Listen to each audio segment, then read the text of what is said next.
नमस्कार शेतकरी बंधूंनो, माझं नाव अजित गुळवे, हायरिस सीड्स कंपनी प्रतिनिधी, पुणे. ताई, तुम्ही तुमचं मनोगत व्यक्त करा थोडंसं. माझं नाव रुपाली संदीप बोंडवे, राहणार आळंदी मातोबाची, तालुका हवेली, जिल्हा पुणे. बोंडवेवाडीत राहतो आम्ही.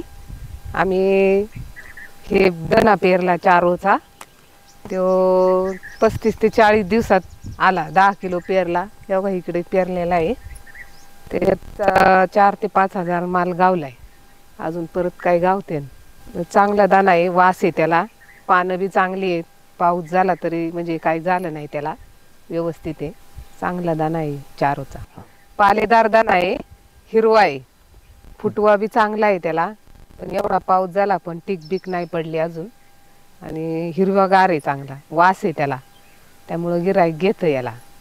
बाजारात गेलं तरी हा दाना पटकेने घेतात, का तर हा हिरवागार आहे, वास आहे त्याला, त्याच्यामुळं बाकीच्या दाण्यापेक्षा ह्याला घेतात लवकर. या दाण्याला म्हणजे पहिल्या दुसऱ्या दाण्यापेक्षा ह्याला दर जास्त आहे, जरा 1-2 रुपयांनी. आणि गिऱ्हाईक जरा घेतं याला लवकर, लगेच सुकत नाही, काय नाही, व्यवस्थित राहते.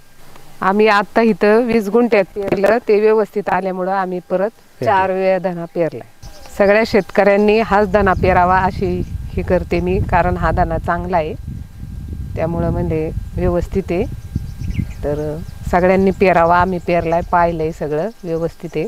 तुम्ही बी पेरा. सगळ्या शेतकऱ्यांना विनंती आहे, हाच दाना, चारोचा दाना पेरा. धन्यवाद.